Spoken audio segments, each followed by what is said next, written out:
Good morning. Welcome to Norman's Grove Baptist Church. It is a wonderful day to be in the house of the Lord. Did you see the sun this morning? Ain't it wonderful to see that sun come up? Okay. Oh, praise the Lord. We have opportunity to be in the house of the Lord. I just want to thank God this morning for opportunities. Our Sunday school class went across the road over here, and the store over here and the ownership of the store decided that we could come over and just visit with people this morning. And we thank God that we had that opportunity. We were able to pray with several people in the parking lot and just give God praise for what He's done in our lives and just tell them where we're at. We said, turn around, we're right there. That's Norman's Grove. So we let people know today that Norman's Grove is still here. That's what that was about. So, and we just wanted to pray with them, and we had several that earnest prayers were needed. So continue to pray for those that we've already prayed for, but we know God knows them, and we'll let Him take care of them. Today we have a special guest speaker. If that's what you want to call her, it's Miss Pat. I've heard a few other things. No, just kidding. I'm glad Pat. I'm glad Pat's here today because I like to pick at her anyway. So we have a good day in the Lord, but she's going to bring us some of her journeys today. Today is Mission Sunday. We're thankful that we are a part of the mission and the mission field, and we thank God that He supplied our need, that we can help supply others' needs, and it just continues from there. We just give God praise for what He's done through her and the work that she's been a part of for our state and our convention, and not only for our state and our convention, but for the world. Pat's been out there doing the things that God has called her to do, and I'm thankful. Speaking of that, I guess you'll bring this up, but don't forget Ocracoke Island Church. If you want to make a donation outside of tithes today, and you want to make a donation to this to help rebuild Ocracoke Island Church, please make sure you mark your monies somehow in an envelope, or somehow make sure that Lynn knows that that's where that money's going, so we can get it all in one check and get it to Pat. Now, Miss Pat will be going back down December 16th to the Outer Banks, and we've got 24 book bags here that Miss Pat's going to carry with her back down there. So the school can have a little bit of supplies, and hopefully the church can have a little supplies, and things get going again. Because what I've heard at this point is it's not going. So just praise the Lord that He's still moving and trying to help those. Also, if you'd like to take opportunity today, after our service today, we got something great going on. It's called lunch. Amen. Yeah. Yeah. Me too. Believe me. Can't wait to have Thanksgiving lunch with my church family. So thankful for everything that has come into this point. But come and be a part of that. Matter of fact, we've invited people to come eat lunch with us today. So hopefully they show up. What am I supposed to do with this? Oh. Amanda is going to be induced Saturday at 6 a.m. This coming Saturday. That baby's only 5 pounds, so they want him to get out. Pray for Amanda and Brandon. The baby will be coming November 30th. That's this Saturday at 6 a.m. She'll be induced into labor. So be praying. The baby's only 5 pounds at this point, so be in prayer. Be in prayer. Thank you. I'll keep that card so I can remember. Also, Operation Christmas Child, Samaritan's Purse shoe boxes, they're due today. This is our last day to get them in. I'll be here for cantata practice today and choir practice, so we need them. So I can load them in the car, and we're going to get them to a place tomorrow. They have to be put on a truck tomorrow, so just so you know, today is the day. This is our deadline. And then after this Sunday, we're in December. Believe that or not. Starting in December, from December 1st to December 31st, we'll start taking our Lottie Moon Christmas offering. So pray what God would have you give to that. That is for missions also. So continue to pray about our mission field, and what God's got in store for us. Anything else this morning? To God be the glory for what He's already done and what He's about to do. We give Him glory. All hearts and minds ready to worship this morning? Let's praise and worship our God. Brother Mark, I'm going to ask you to come. I'm going to try to get out of your way. Okay. Let's stand and let's greet one another as we sing. Thank you for all the prayers. I appreciate it so much. Sing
Thank you, Lord, for saving my soul. Thank you, Lord, for making me whole. Thank you, Lord, for giving to me by grace salvation so rich and free.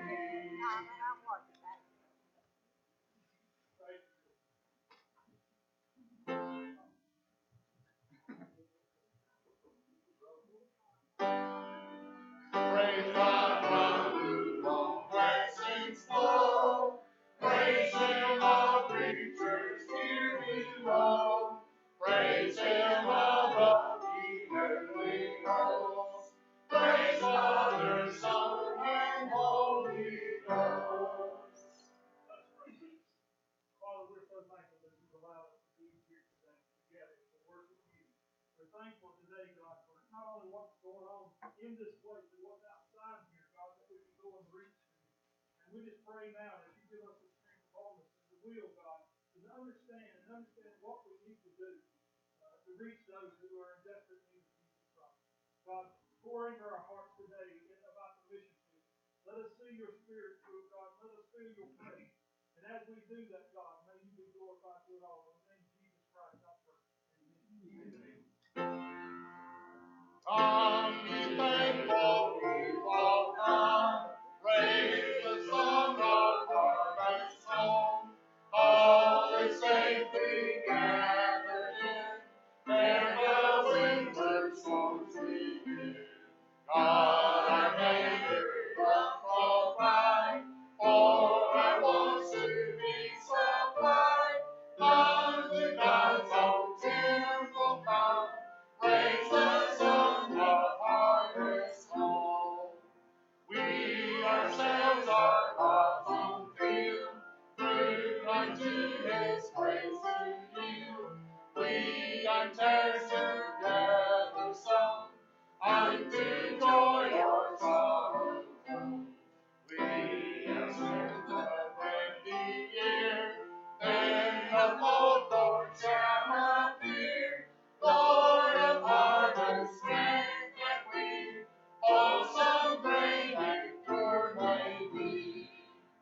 For the Lord our God shall come, and shall take His ordinance.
pray, Lord, that you will be merciful always to us, and Lord, that you've already took care of our sins, and the fact that you sent Jesus Christ, who died on the cross, that our sins might be washed away forever.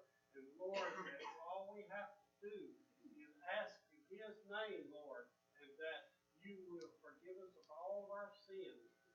Lord, we ask that we continue to be a grateful church, that we work with each other, Lord, to make this a strong place, Lord, that we work with the community, we work with the people that you put in charge, Lord, that we may make this a strong nation. And Lord, we go now in humble prayer, Lord, that you will be with us each day, that you will take care of each of our needs. And Lord, we ask that you take care of the needs of the many who are sick and homeless, and whatever, Lord, that you need to do, and do it in thy will. And it's in Jesus Christ's name we pray. Amen. Amen.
Donnie.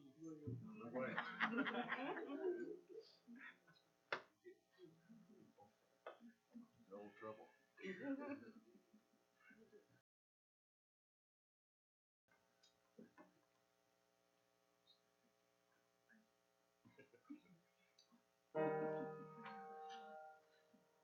I saw the cross of Jesus when burdened with my sin.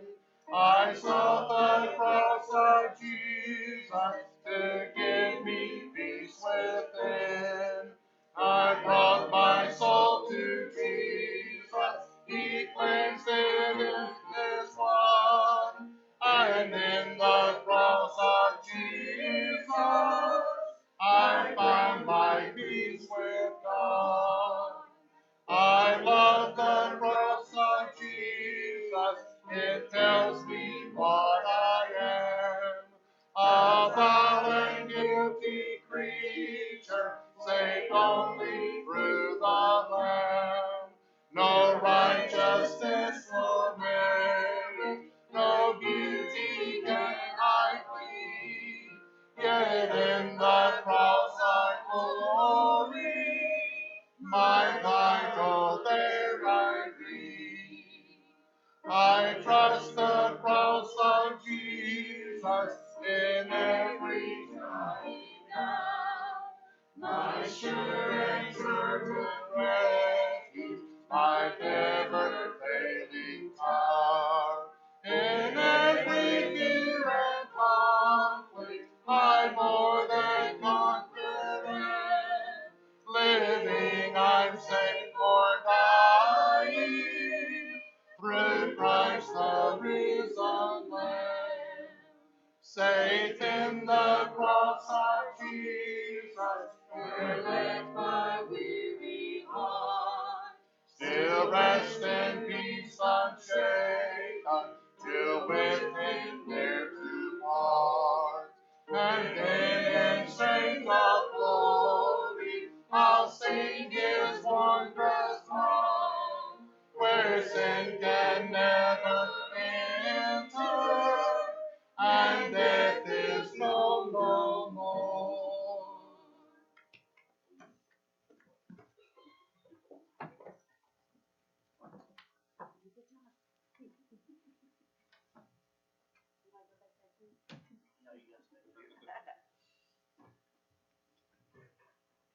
You can use my tools.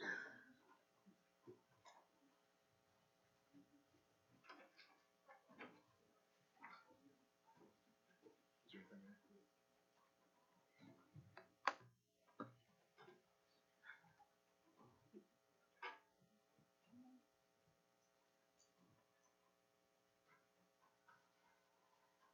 As everyone's making their way back, I just want to give God praise that we can come together and pray. We need to especially pray for Mr. Will Britt. We need to pray that God will intercede in his life right now. I'm asking you to pray for my cousin James Huss. Just so you know, I did get to speak to him one more time this week. We spoke for an hour. He really needs your prayers right now. And I'm asking everyone to pray. Pray for Mr. Scott Johnston.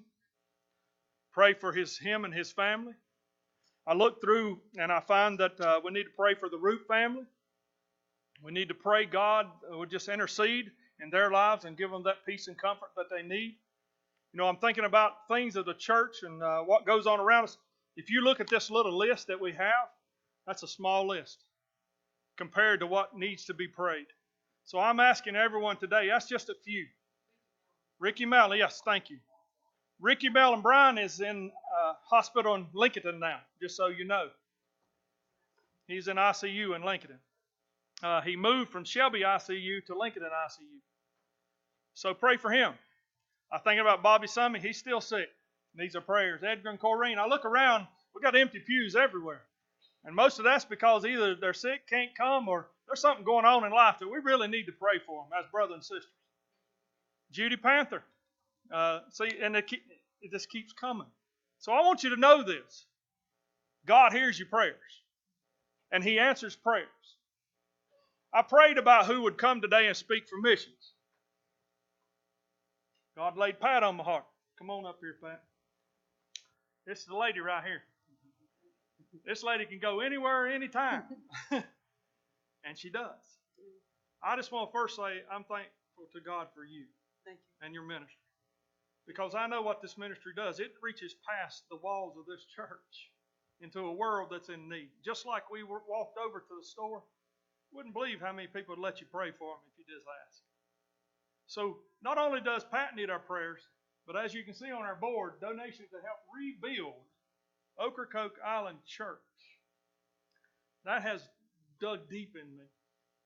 And I pray that we continue to pray. Pat has given me a name of the pastor out here at the Outer Banks, and I'll be calling them, but I'm going to keep you updated on what they need. Because this is important. They don't have pews to sit in. They don't have a place to go to worship, but I bet you they're gathering somewhere just to worship God. So I'm thankful that the ministry is being done. I want to give it to Pat because I know she's got 2.5 and 3 hours worth of stuff she told me. And I don't want y'all to miss lunch too long. So thank you, Miss Pat. Thank you. I just want to thank y'all for inviting me to come and share some of my mission stuff. I have done several things with Brotherhood guys, and then I've also for our women's ministry.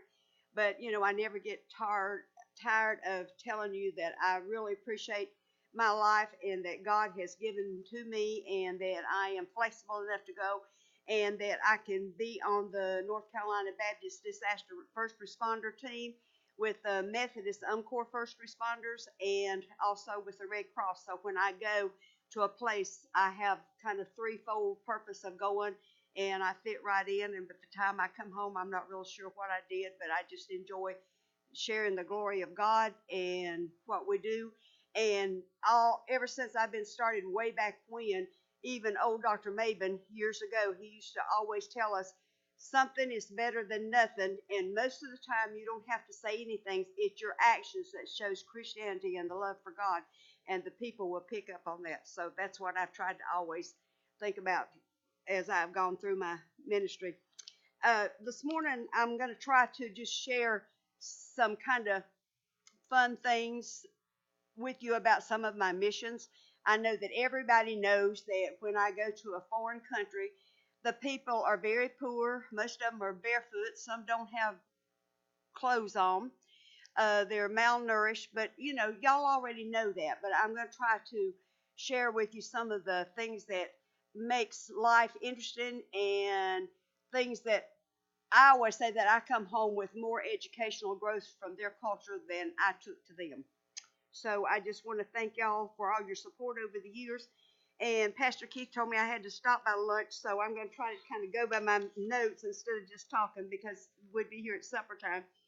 But yes, at age, at age 58, I feel that I've been blessed every day to have a stable health, except for my arthritis, and that I can travel within the USA and with the international medical teams, and that with all my 5 certifications with North Carolina Baptist and with the Methodist and the Red Cross, I feel like that I fit right in with wherever I go, and I can be very versatile. And the main reason that I'm here, I guess, today is to try to stress that I really would like for us to help rebuild the church at Ocracoke. This church, I'll take my board out to the fellowship hall. It started in 1828 and then was rebuilt in 1883. And it is used by different denominations there. And when I went, I was really pleased to know that I went to Hatteras, and the hurricane happened on Friday. They got the water receded down. They let us in on Sunday. So I was with the first responder team. And at first we got to Hatteras, and then we couldn't go to Ocracoke because the water was still bad and the road was washed out. Plus they had to figure out how to get us to Ocracoke because the ferry from Hatteras to Ocracoke, that's 30 minutes, that's part of US Highway 12, the docks from the ferry was destroyed, plus the ocean was going across Highway 12 at the north end of Ocracoke. So they dredged the trench through the ocean, made a ferry from Hatteras down to the south end of Ocracoke, which finally they got situated, and it took us 2 hours and 40 minutes to get to there. But after they did that, well, then we were able to take hot meals to the people there. Understand that these people got hit by a 8-foot swell of water from the Pamlico Sound. When the hurricanes come in, they always go clockwise. And it went out far enough that it picked up the water off of the Pamlico Sound. So on the Pamlico Sound side, they have no dunes or anything to block the water like the ocean side does. So these people got a sudden surge of 8 feet of water in all of their property down in what they call the village of Ocracoke. The southern end of Ocracoke is referred to as the village, and that's the only place that there's homes and buildings because the upper part is a wildlife reserve. And so these people, when that came in, they wasn't expecting it. So those little homes are little low, built on the ground homes that have probably been there for 100 years, and they had not had a flood on the island of any kind since 1944. That was just a minor. So buildings and homes had no flood insurance. So since this was a flood event, most of the insurances say, bye, we'll see you. We're glad to get your money, but we're not going to help you. And FEMA has been very poor at helping. Not supposed to talk bad about the government, but this is the house of God. I'm telling the truth. When you see it firsthand, you know.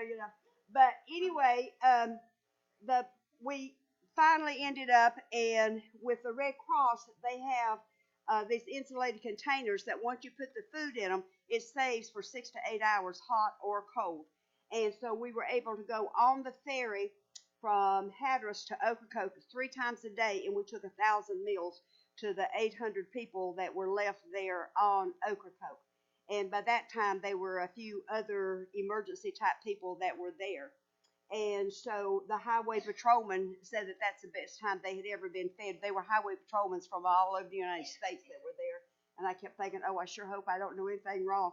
And after about 3 days of going this one way from at the ferry dock, and I'd go and I come in, I go down this way, and so we'd always take stuff over to the highway patrolman and stuff, and I was going down. I thought, you know, I've been going down a one-way street taking food to the highway patrolman for 3 days, the wrong way. But anyway, I didn't get in trouble. But anyway, I made this board with some of my pictures because I wanted to stress the fact that I think it's great how our disaster missions work together as a unity to praise God and for what He allows us to do. And this picture here is a United Methodist UMCOR first responder. This is a North Carolina Baptist first responder and a guy of color. And we all work together. We're all God's children. And these are the two volunteers that was at the church when I went there. And there was a cedar tree that was damaged, so I asked them to cut me some little limbs, and I brought them back. And I have some friends that work with woodwork, and so they sliced them up into some coasters. So I have 15 of here. If y'all gave and you would like to have one, here is a little memory that you can take and put on your table, put your coffee cup on, and it says, "Thank you for donating. Keep this cedar coaster to remember that you donated to help rebuild Ocracoke Island, North Carolina Church after Hurricane Duran, 9/6/2019. And the church is, they have left the outside walls, but it's tore out down to the 2x2 and 2x6 frame. And this is all here, and then the ground is like underneath, of course, and it's like a crawl space, and the water came up through, and it came up all the way up to here. And so they're trying to save that, and the church was made the last time in 1883 after a bad storm out of a huge ship that was shipwrecked there at the island. And so it's been maintained and kept good, and so it has a lot of historical stuff to it, and God has protected it all these years, and it's done fantastically well. They said in the church itself, it was only a 7-foot wall of water inside the church. And so in most houses and most buildings have 8-foot ceilings. Y'all kind of know how high that was the water. And they used the parking lot for one of the district's places where you go over to the beach. And this is all the debris that's been dug out of the homes. All the homes and all the buildings that got water in them were considered contaminated because the sewer system was failure. And so people had contaminated water in their homes. So they had to tear out all of the walls down to the 2 floors. All the furniture had to go out because some of the hardwood furniture could have been decontaminated solution, but they had nowhere to store it and nothing to do with it. And because the air there and ground there is contaminated, they had to destroy everything. So if you can imagine that you're not expecting to get hit by a 7-8-foot flood of water inside your home, and all of a sudden it comes and all your appliances, all your furniture, all of your clothes, all of your personal knickknacks, your kids' toys, anything that was there, even all of your medicines, the diabetics' insulin, people with heart conditions, all their heart medication, everything went flooding somewhere, and it was contaminated. They were no longer. So they had to go in there, and North Carolina Baptist teams and UMCOR Methodist teams went in and helped the people tear out all this mess. And it had to be teared out and put on the street, and it's right here. So most of them had the clothes that were on their back.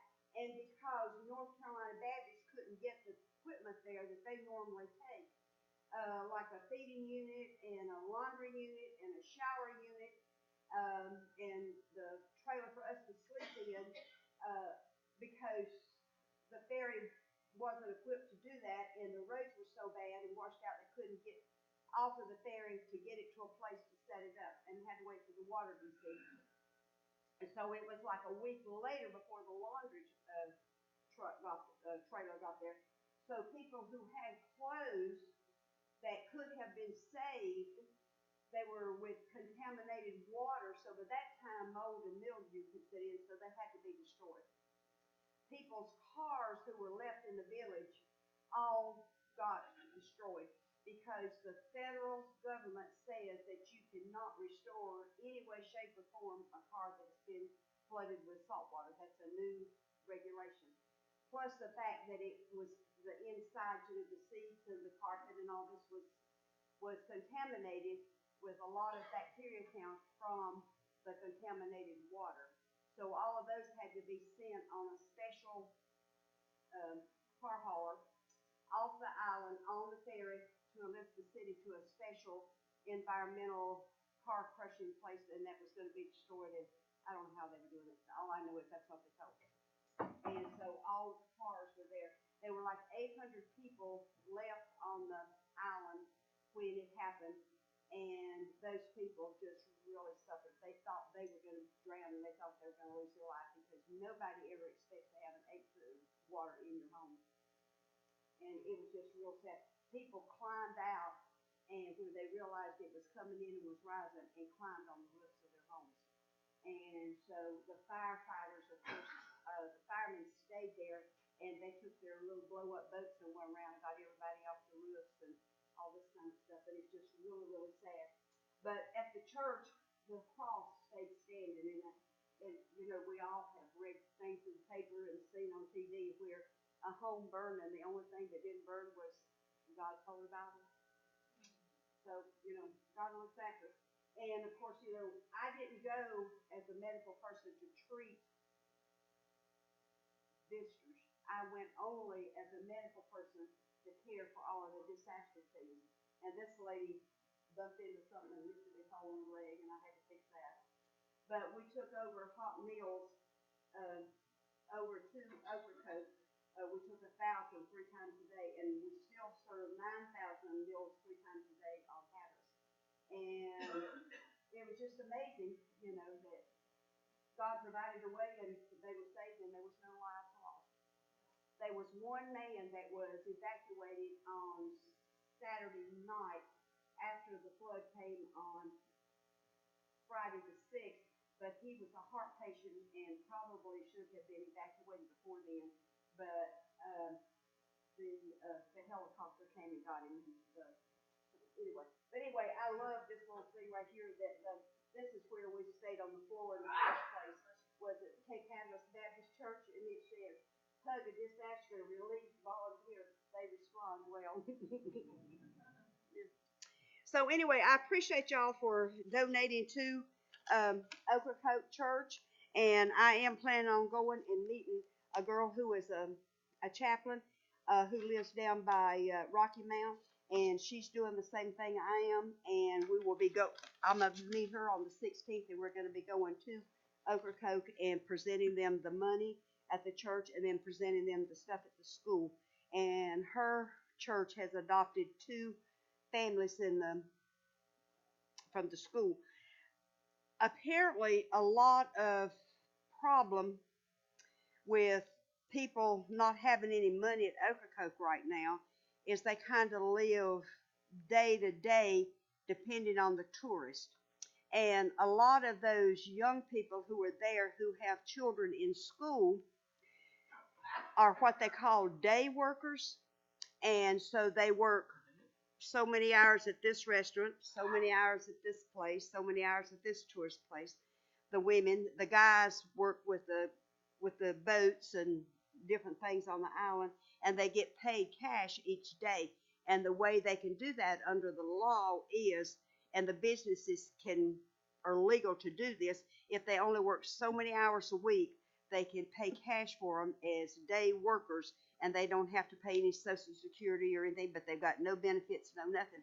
So if there's no tourists there and there's no businesses open, these people can't work. There's nothing there for them to do. And most of the people there were not covered by any kind of insurance. So therefore, what just breaks my heart is those people, it doesn't make any difference how much they love their well-attended church. They don't even have money to fix their own home. So they don't have a lot of money to put back into rebuilding the church. And the school did have 180 students, that's first or kindergarten through 12, and now there's only 165 because some of the young people that are there had to send the children home to the grandparents because they couldn't feed them, they couldn't care for them, they had nowhere for them to sleep. There's still people sleeping on uh, beach chairs, lounge chairs in the yard because they can't sleep in their home. They have to be there every day because they're trying to work on their home. They're still trying, most of them have got everything torn out, but they're trying to get it sprayed and all this. And most of them, if they had the money, they can't get but so many supplies on a barge or on the ferry over there, like from Lowe's or Home Depot, to stuff to repair them back with. So the United Methodist Church, for some reason, they are organizing all of the rebuild teams. And so they are begging for teams to go over and, if possible, take money to pay for supplies and make arrangements ahead of time so that those supplies can be purchased and there when you get there to help whoever it is that they've assigned you to help.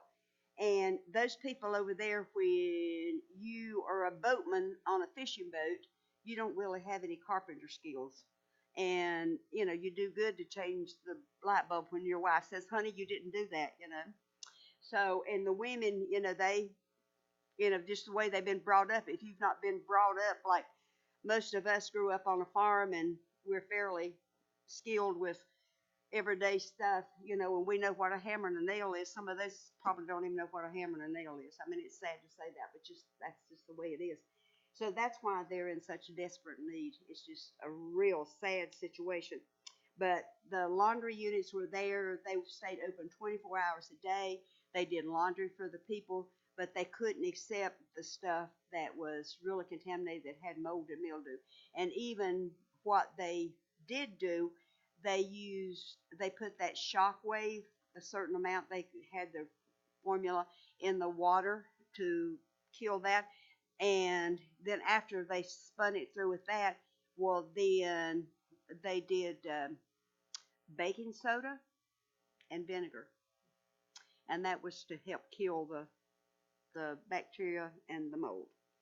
So anyway, they were able to help do a lot of that stuff, but, you know, not always, you know, I mean, most of the stuff was thrown away. And, you know, most everybody that was there that had been there, a family, older people, you know, they lost the family Bible, they lost all the pictures of the grandkids, they lost the husband or their spouse who had passed away 10 years ago, and that kind of stuff can't be replaced. Yeah. So it's just a real sad situation. So anything that we can do to help them back is great.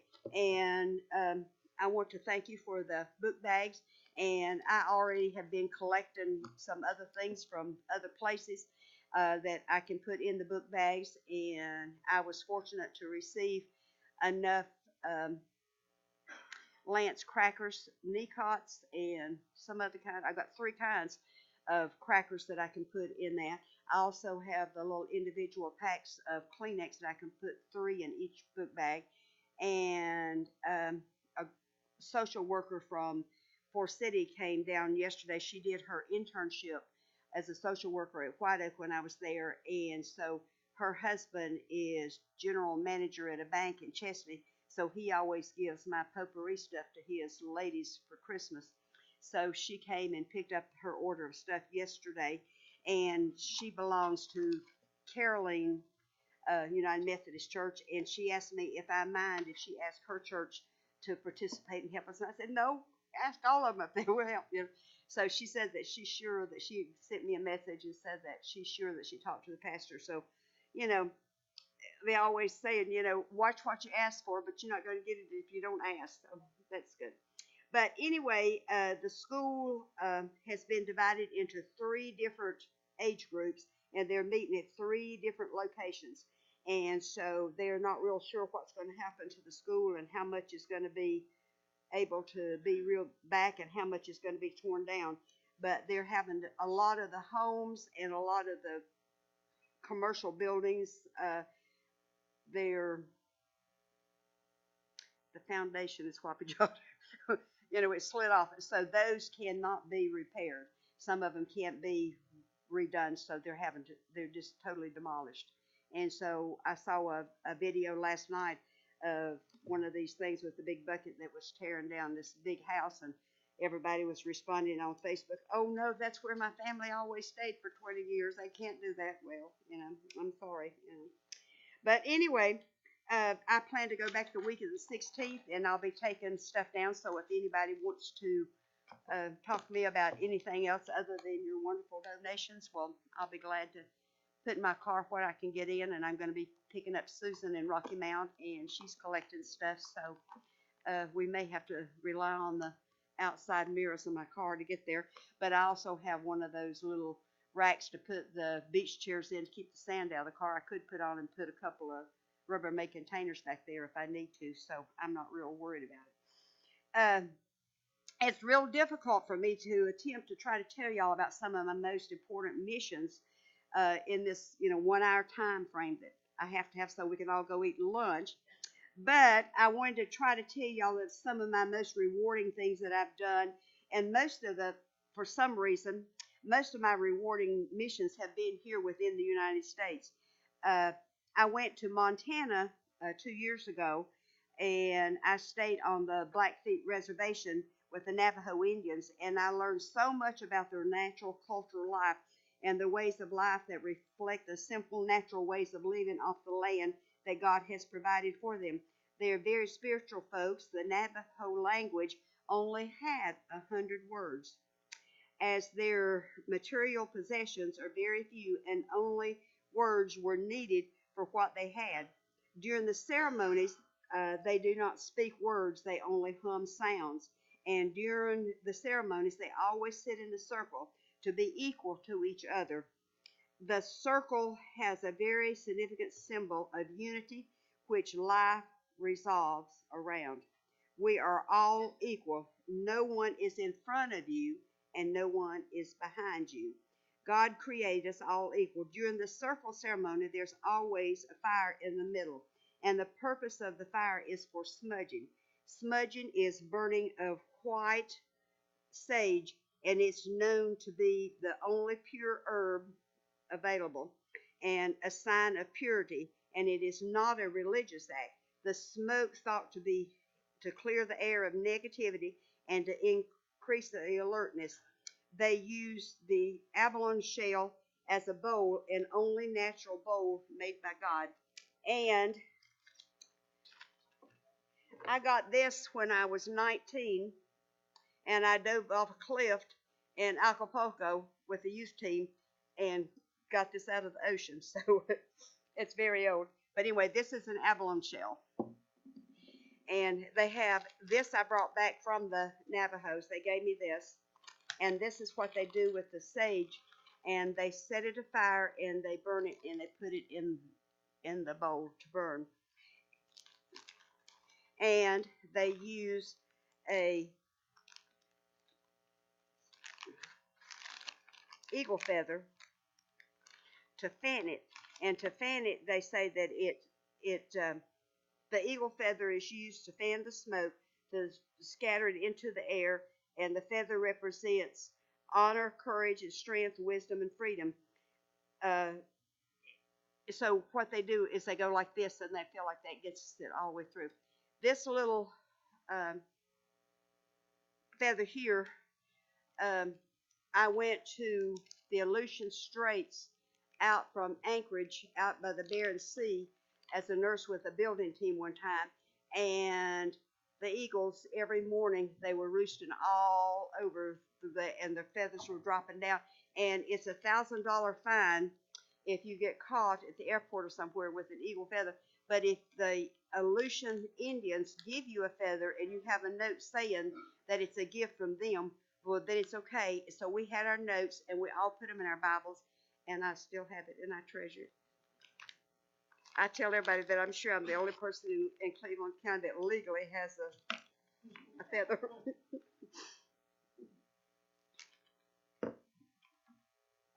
Okay, and the drum beats represent the heartbeats to honor their ancestors. And the family tree, this is that family's tree that was given to me by the pastor's wife. She makes these, and she gave us girls one of these. and we learned that the history of the Code Talkers back in 1942, that 29 Navajo Indians were chosen by the Army, and Pastor Hill's grandfather was chosen, one of those, and he was chosen as the leader to mastermind the group during World War II to defeat the Japanese in the Pacific, as Japanese could not translate the 100 words of the Navajo Indians. So I guess sleeping on the floor on a thin mat for 2 weeks, cold, even in the summertime up there in the forest, and it was snowed several times on us in the middle of the summer. It was a very educational experience and one that's very rare, and I thank God every day that I'm able to go learn the things that most people never learn about the cultures of other people.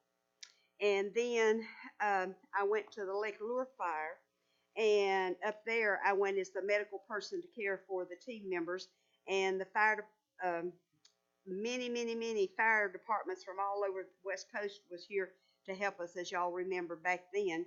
And I thought it was very good. The only drawback on that was, as we stayed in the stable quarters down at the Equestrian Center, and I had to drive at 11 o'clock at night when we closed the kitchen all the way back to the Equestrian Center, and get up at 3 o'clock and drive back and be back with them when they opened the kitchen at 4 o'clock. And the only reason I had to do that because two of the kitchen ladies said, I can't drive at night and I'm scared of the mountain roads. So I thought, well, okay, hop in my car, here we go. So I did fine. And then y'all remember when the Hurricane Sandy came, I was deployed as a medical person to care for the recovery team up in New York. And I can't remember the name of the place, but it was west of the airport, or east of the airport, and east of Jamaica Junction. And I was so flabbergasted. We had to pay $65 to pass over a bridge one way. I'm like, you guys, this is God's work. We don't need to be paying this, but anyway, we did. Anyway, we slept on the floor in an old church basement that was cold. There was snow outside everywhere. It was like Easter weekend, and nobody else wanted to go, so I finally agreed to go. And we had to climb up to the 3rd floor to use the bathroom. So people who are over 65 and have to go to the bathroom sometimes, you think, oh, how can I cross my knees and walk up the steps 3 flights at the same time? But I made it. I'm good. But anyway, they said that the North Carolina Baptist helped restore 69,000 residential units that were damaged. And I could not believe it. And North Carolina Baptist paid for all of the materials and the supplies that were used to restore those buildings. 69,000. So can you imagine? But anyway, and also I've been deployed to the East Coast umpteen times since all of this. But like we went to Manio one time and stayed and all this and everything. And one cute thing about that is that was about 6-7 years ago, and I was at Manio, and so we had a unit. North Carolina Baptist had a unit set up over at Rodantia, so they made this little ferry across over to take the supplies over. They needed more over there. They didn't have any electricity, so we were using MREs, that's meals ready to eat from the military, and they needed more water. So they said that the only way we could go is we had to go into Manio and go see this ugly woman who was in charge down at the judicial office, and that she would tell me that she would give me an appointment for in a week to go. And I said, oh, I don't believe that. So I decided that I could do it my own way. So I just went down to the ferry dock and I talked to the captain.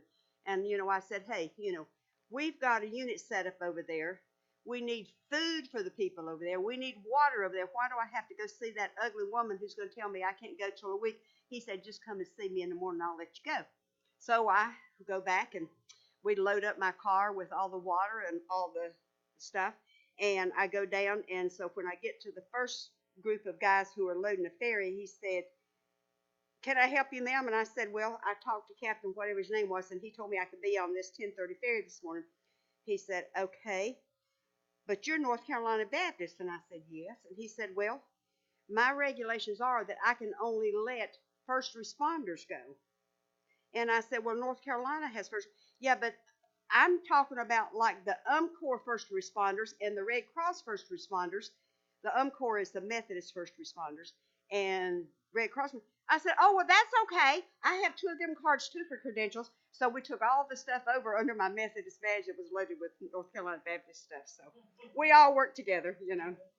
And so anyway, we all uh, just work together, and it all works out, and God always seems to take care of us. And then one of my missions that I go on is I've been to Honduras for 9 times with a group called Grace of God's Medical Mission. And it takes us like 3-4 days to get to our village, and the last leg of our route to go to the village is we go to a very remote jungle area in Honduras, and we have a large medical team of about 20 plus of doctors and nurses, and we have to travel by canoe at least 9 to 10 hours to get up the river we take to reach our village.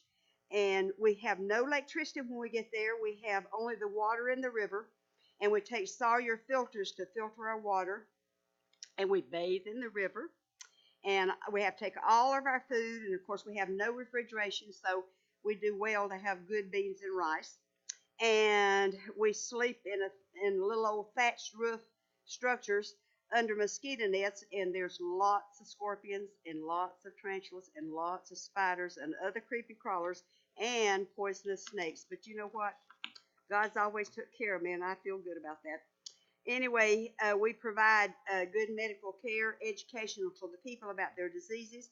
We give them Sawyer filters and teach them how to use it to keep the parasites out of the water so that the kids don't die. And we make a difference in many lives while sharing God's love, just by being there, being kind to the people, giving them what they need, by a team of doctors and nurses from 6 different states on our last trip. And because of the unrest in Honduras at this time, we're on hold. And one thing that I wanted to share with you is in the jungle where we go, there's no stores. They live only off of what is in the forest, in the jungle. And they have a trader that comes up the river every once in a while, and he will bring them things like cornmeal and coffee and commodities that they can't get, and rice. And what they do is they go out in the jungle and they collect all the different herbs and spices, like the cocoa beans and ginger and coconuts, and they trade them with him, and then they get some of their supplies back. So when we go up, of course, we carry all kinds of junk with us that makes a lot of litter. And the kids up there, they have no bought toys whatsoever. And so the kids have learned over the years to make toys out of our junk. And I wanted to show y'all my last Cadillac I come home with. This is a Coca-Cola bottle and 2 sucker sticks and 4 bottle caps here, and they put rocks in it, and they pull that to roll. And that's they make cars out of it, and they don't have any Tonka toys, I'm sorry. But anyway, I'm proud of my Cadillac. So, but anyway, and you know, so they have actually no stores, nothing. They only have what we take them. And then I've been to Haiti 5 times since the earthquake. And North Carolina Baptist has an extremely established medical clinic over there. It's called Alpha and Omega. And they send teams over just continuously all the time to help them over there. And it's a wonderful setup. And I really enjoy going over there with them. And we go way up into the mountains and the different places and do medical teams and whatnot.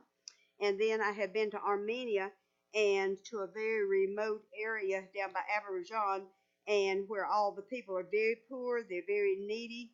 I worked with a local doctor there and went up into the mountains and traveled to the different villages, and we were privileged to also worship at a church that displayed the first Christian cross in the world, and it's this one right here. It's in Armenia.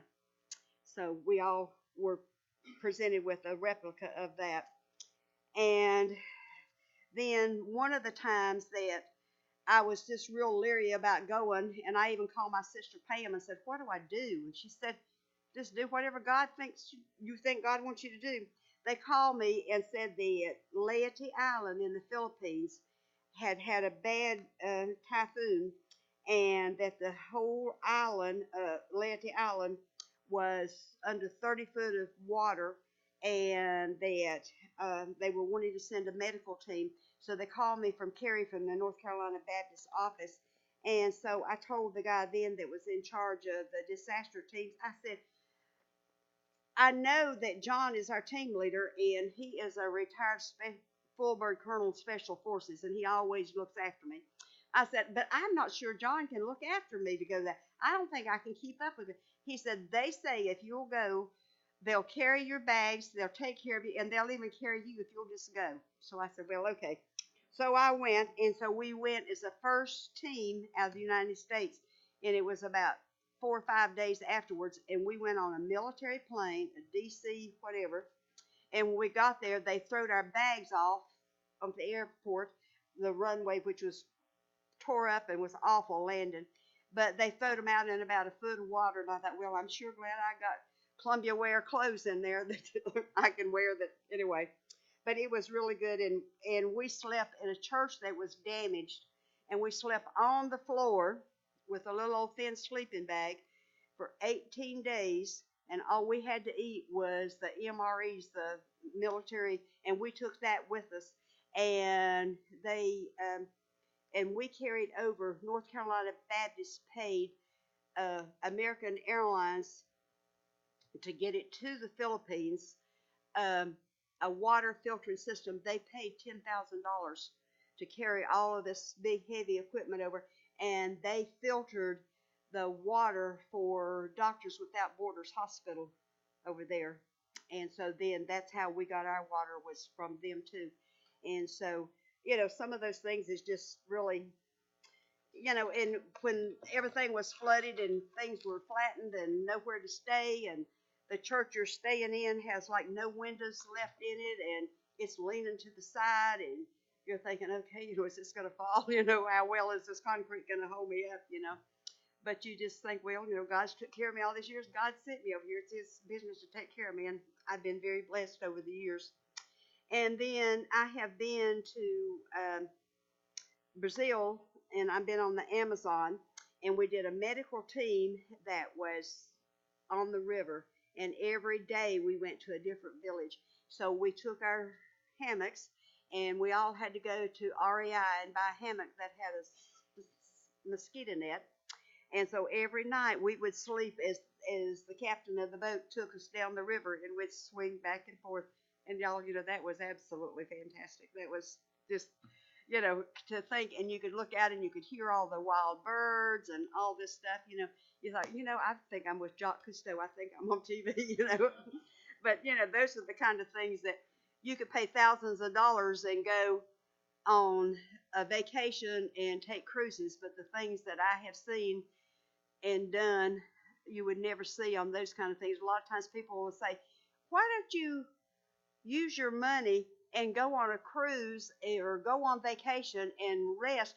I said, "Ooh, but I wouldn't see what I see when I go on teams. I get to see behind the scenes." So I'm always, and I learned how Brazil nuts grow.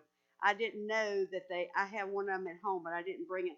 They grow in a great old big huge pod up in the tree, and then when they get ripe, well, the little varmints, that are something like little rats, go up and they gnaw it through, and these things all fall down to the ground, and that's how they get them. They're like 30, 40 feet up in the air.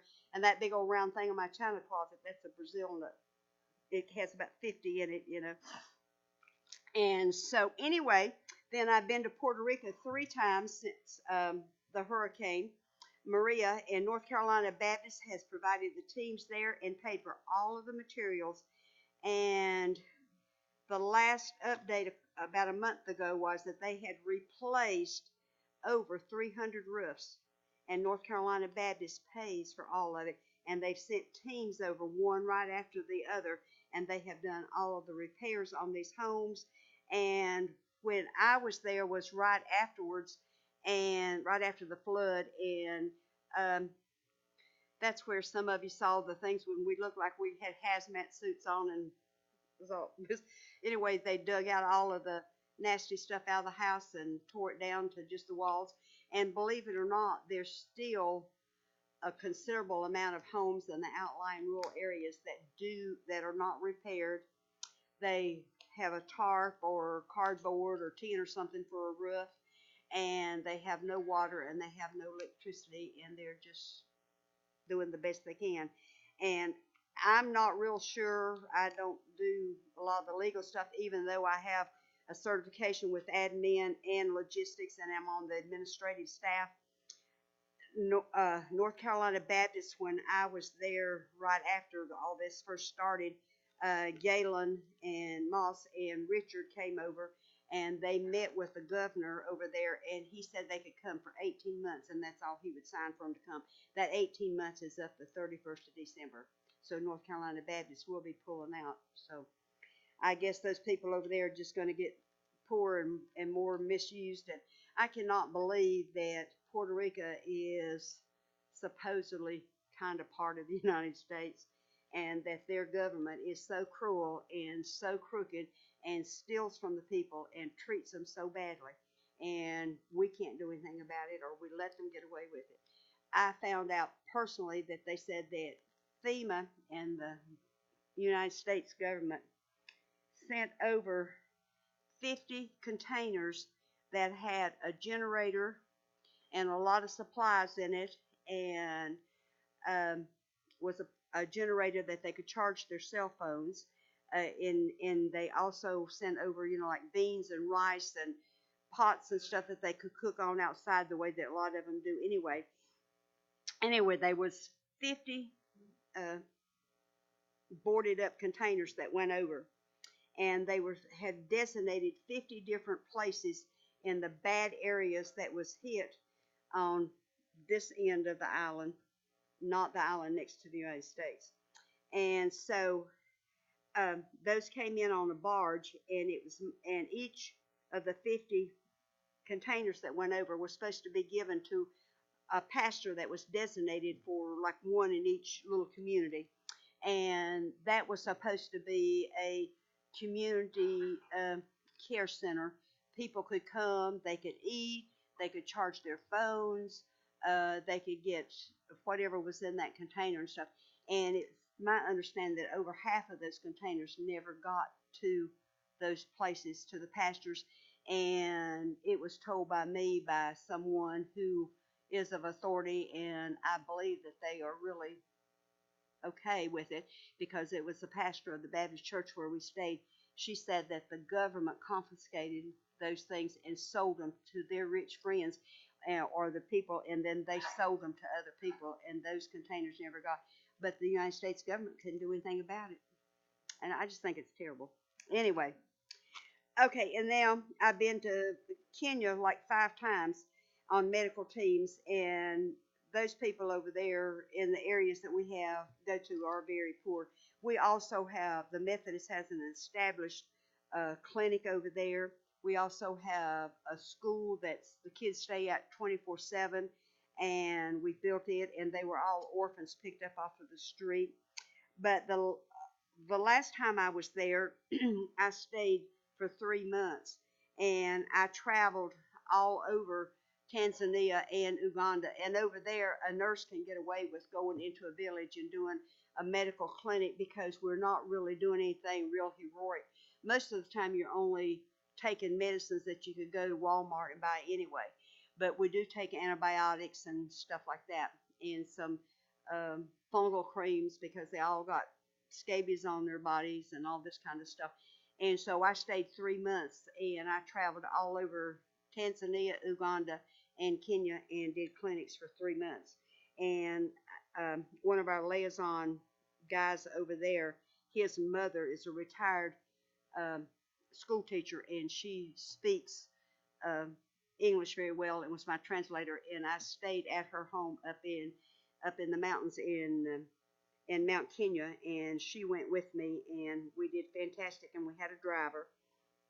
But before I got to her house one day, because I was with her and then I wasn't with her and then I was and I wasn't.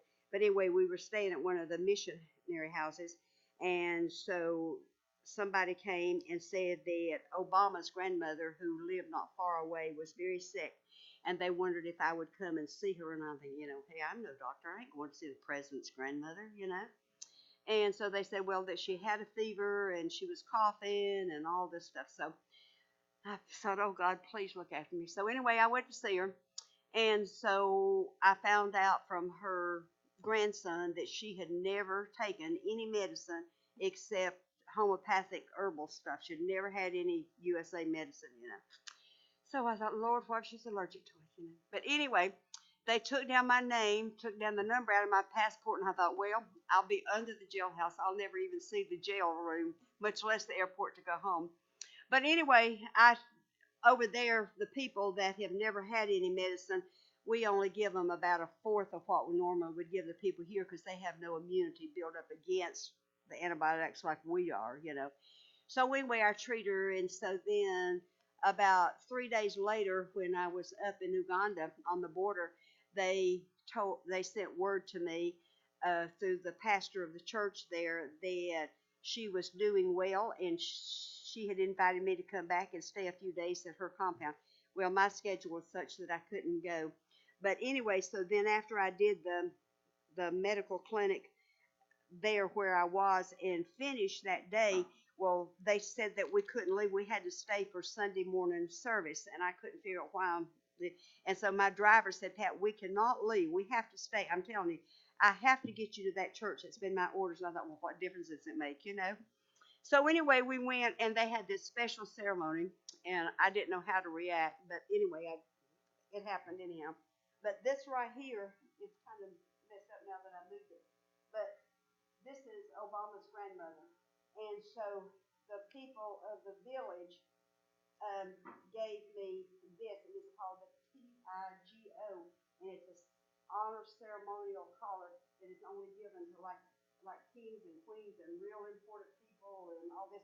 But because they said I saved Obama's grandmother's life, they did that. And then this little band right here is a circle of friendship, and they inducted me as a sister of the Lewis tribe, which is President Obama. But anyway, I was just glad that I got to come back home.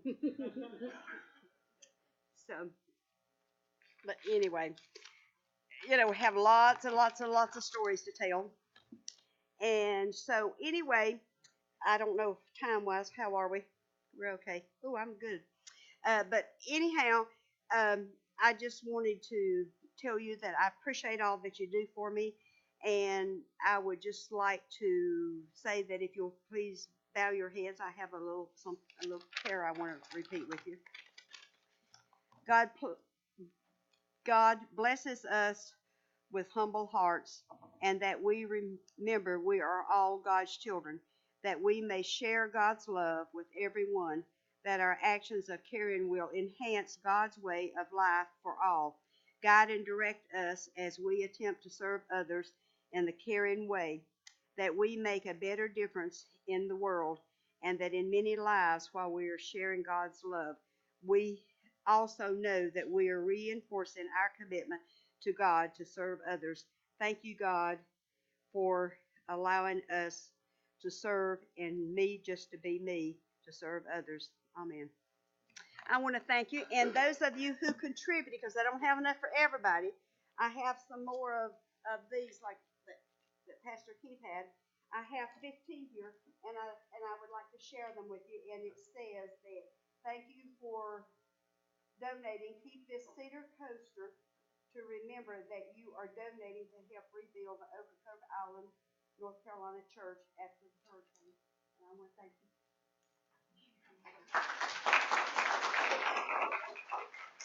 And sometime I could do a show and tell, a whole hour program of the things I've collected over the years. I never come home with shot glasses that say made in China that say state of Colorado. I bring home toys and wood and all that stuff. So anyway. God be the Lord. God be the Lord. I was sitting there thinking, Lord, be your mindset. And that's what our mindset should be today. We're thinking about Mission Sunday. There's so much that can be done. And I didn't know she's queen. I didn't really know that, but hey, you learn something new. So I ask you to stand with me, and as Mrs. Vaughn comes and Mr. Clark comes, and we sing, just give God praise. So look at the house He's given us.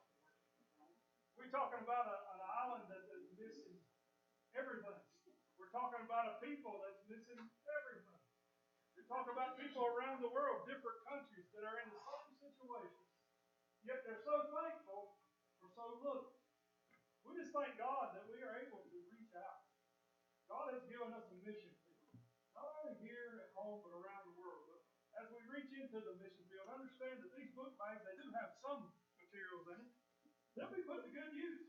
And we give God praise for that. Right here in North Carolina. Can't complain about that, can we? When God puts this stuff to work. So I'm just thankful. I'm so thankful for what He's done. So as we sing, give God praise. Give God praise. Give God praise. Pastor Keith, I just want to say that Corinth Baptist churches have been tremendously good. Praise God. Praise God.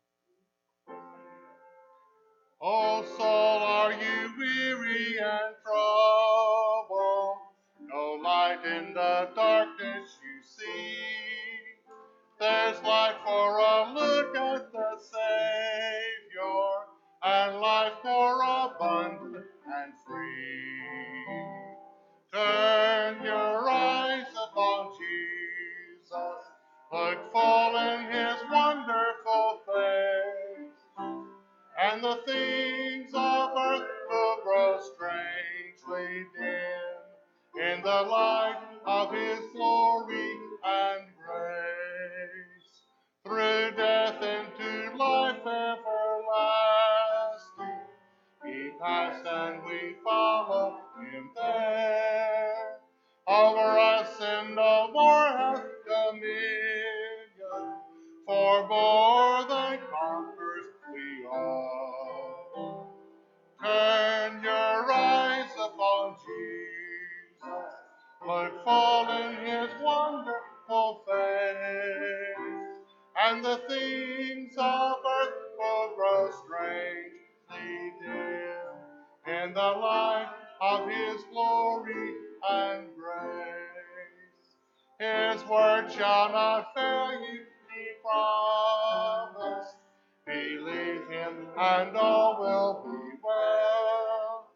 Then go to a world that is dying, His perfect salvation to tell. Turn your eyes upon Jesus, look full in His wonderful face, and the things of earth will grow strangely dim in the light of His glory and grace. We want to give God praise today.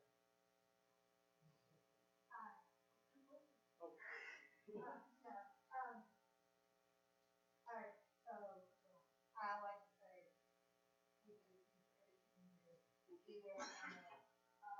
we do, I think myself, I try to appreciate everything we have, knowing that there is a supporting people. And, I like to keep myself in my prayers and Dan and, through this time that we, God bless you guys and domicile in my first down. And I want to say, you probably, well, I know you will believe that God is good. 3 weeks ago, Avion fell upon him on 6. You can't tell us because God, Jesus, my dad, and had his moments and then throughout me. But it's luckily, my God, she was not injured at all. She had a knot on her head and a book on her head. But thankfully, she was okay. And you couldn't tell today. 3 days later, she was running around. But I didn't really tell the preacher why I asked what I asked. And I was glad to be a home mom. But I didn't help. And we were blessed with our house. And, it was something we knew to do to be fixed. And we got another day of service on base, going down for a base. But we know, I have another mouth to pay, although, and, we are trying to help, you know, I need help with, there's a state, about 2 foot, and the state is the minister, live in his dollars, and I keep letting those team members that will help me here, fix it. I was glad to do this. And, I'm gonna talk to Boy Scouts, I'm gonna turn in, Rutherford County, and how to community, and, this is a program that helps people that are, so I don't know, but, but there's a waiting list, you know, for that, so, I hope to get it fixed sooner than later, because I want to see everything, and, you know, I don't know how to do my own thing, and, you know, anything I have my food, I should have, felt, you know, I should have, anything like that, but I do ask anyone that knows anybody, or that can help, please. Also want to bring your attention, we have 36 boxes down here today to be shipped out around the world. So we give God praise for these shoe boxes. I want us to pray and bless the shoe boxes that are going to go out. I know God will do that. And then I'm going to go ahead and pray for our meal today. So when you get out there, you can get some food. Thanks to Pat for not going 3 hours. You're not that hungry yet. And also, if you did contribute to the church and would like to have one of these coasters, if you'll come up here, I'll be glad to share them with you, okay? Let's pray together. Father God, I thank you that in this place we find your presence among your people. I thank you that this stuff has been gathered here, God, and put into these shoe boxes that will go around the world and will touch somebody's life. God, we've seen so many experiences Pat has gone through with different cultures and different regions in the world. We understand, God, that there's a need. Everywhere you look, there's a need. God, may we be the people that have been called to send out, go and do the work that you call us to do. Whether it be here by donating or be there by serving, God, we give you praise for it all. Because we know without you it's not possible. With you, all things are possible. So today, God, we give you the glory for what you're about to do through these shoe boxes, through this time that we spent together in worship service today, hearing about these journeys. God, there may be somebody in this house right now that's saying, I want to do what Pat has done in her life. I want to go out and serve the Lord in so many ways. God send me. Well, God, we pray that that person now understands that it can be done because of who you are in their life. I give you praise, honor, and glory for all that you've done, what you're about to do, and for our future, God, as our people here at Romans Grove Baptist Church. I thank you that in this place, when we feel your presence, we are excited about the Spirit you put within us, and we want to tell the world about you. So give us that opportunity this week, God, to serve and serve you well. I also want to pray for the food that we're about to partake of, God. You just make it nourishment to our bodies. May we just take that strength, God, and be bold and strong and speak the truth of your gospel and give the world away something that is totally free, but was paid for with everything that you have. In the name of Jesus. And we give you glory for everything that you're about to do in our life. In Christ's name we pray. Amen.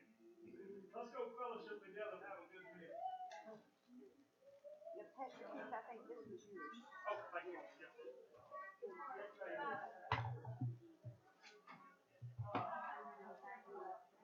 Yeah. Thank you. Yeah. I did take a moment to figure it out.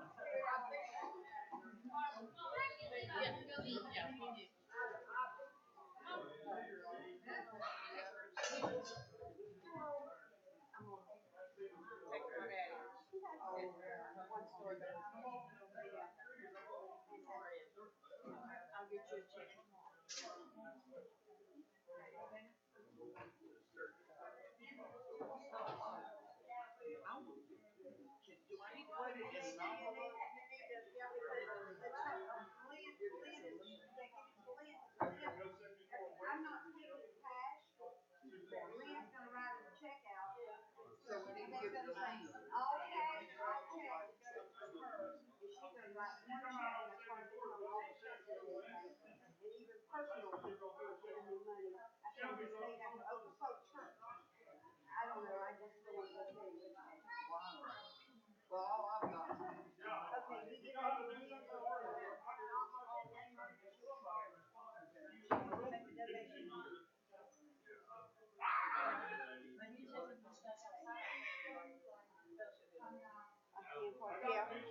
Pat? I enjoyed it. I'm a little bit shy and ready to talk. Oh, I know. Is it okay? Sure. Hey, Blueberry. Come here.